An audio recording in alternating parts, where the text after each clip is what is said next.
Skill 15, moving and shaking through these skills. That's a normal thing to say. The main idea here in skill 15 is we've kind of built up our tools, right? As the sort of book says here, we've got 6 tools that we've sort of developed. And so now we're just going to kind of put them to use. So some of this will feel a lot like some of the things we were doing at the end of the previous skill. We're kind of just putting it all together. We're not really putting any new information into this. We're just going to try to sort of get through some of these problems.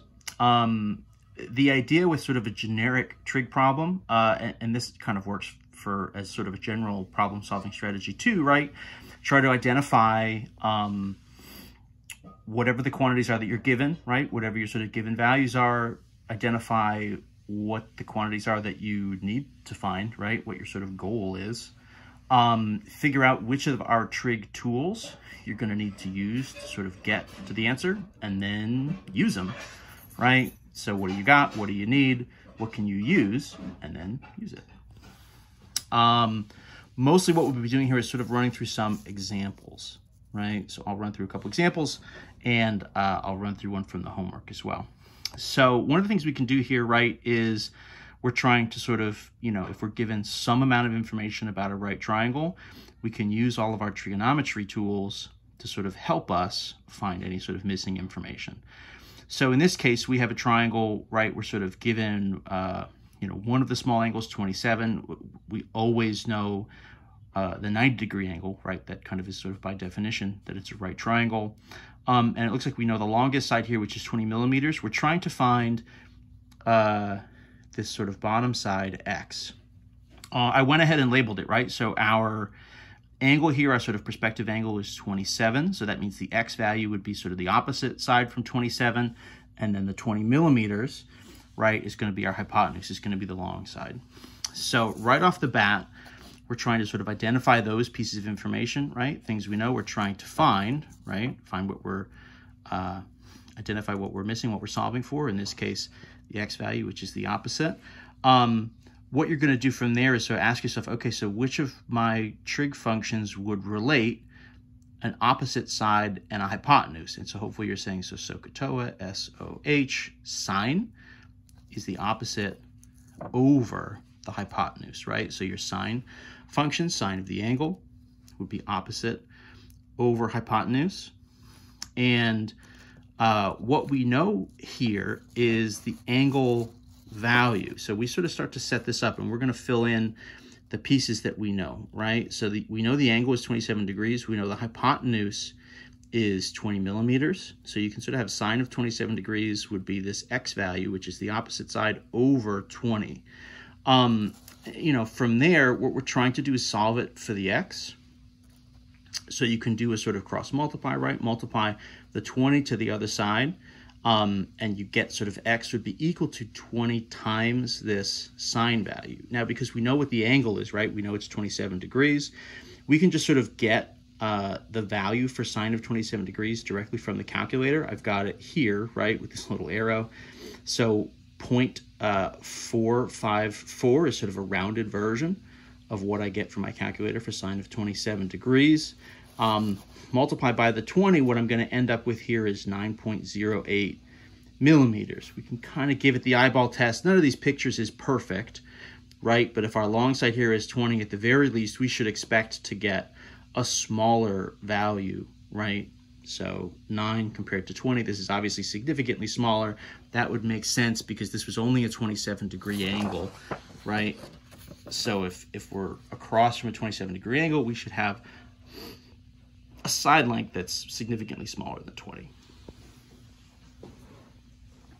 If we shift to the second example in this section, so this is a similar kind of setup. It's just that in this case, we're given slightly different pieces of information. So we've got a new triangle. We know one of the angles here is 55 degrees. We obviously, again, as always, know that the right angle is 90 degrees. We're given, in this case, one of the legs, this 5.6 centimeters, and then we're trying to find the long side. We're trying to find this value here, y. So I went ahead and labeled it again, right? The y side is my long side, is my hypotenuse, and then right from the perspective of the 55-degree angle, My 5.6 is my adjacent side, right? It's the side that's next door. The side up top, which isn't really labeled, we don't really need it to solve this problem. That would have been my opposite. So what do we got? The adjacent and the hypotenuse, if we start to kind of sub this information is, right, my angle value, my theta is 55. The adjacent and the hypotenuse, the trig function that relates those is cosine, right? So SOHCAHTOA, so ka, right? This sort of Boston accented ka, C-A-H. Cosine is the adjacent over the hypotenuse. So what that means for us here, if we start to sub some of these values in, right? Cosine of 55 degrees, right? The angle is 55, would be this 5.6 over the y value, right? So 5.6 is the adjacent side, the side that we know, and we're trying to solve for the y value. This means my variable, right, that I'm solving for is on the bottom of this fraction. That's okay, you can still do, right, sort of a cross multiply. In this case, y times the cosine of 55 degrees equals 5.6. And then what the book does is sort of goes one step further and says, okay, well, so then in that case, the y value, if we just sort of flip this and divide by the cosine, right, we're trying to just essentially swap the y value and the cosine in this original setup, which works out. All we need to do then is calculate cosine of 55 degrees, right? So from the calculator, we have it again here. So that sort of came out rounded to 0.574. So 5.6 divide by 0.574, you would guess that's going to be sort of around 10, right? And so this is going to be about 9.8. I'm kind of rounding to 1 decimal here because that's what the originals are rounded to, the original side lengths. That makes sense, right? Centimeters to centimeters. That length makes sense. It should be, at the very least, right, longer than 5.6. So 9.8 seems like a totally reasonable answer here. So that was sort of a sine example and a cosine example. I wanted to look at from the exercises. So you guys are doing the odds in this section. So I picked an even to do as an example. And I picked number 8 because number 8 involves the 2 legs. So I wanted to sort of on purpose set us up with something that would use tangent, right? So my opposite and my adjacent. Try to do our slow reveal here. So I redrew the triangle for number 8. So x on top, right, 4.6 on the side. And then I know this 26-degree angle. Obviously, again, as always, I always know the corner angle is 90 degrees. We're sort of taking that for granted.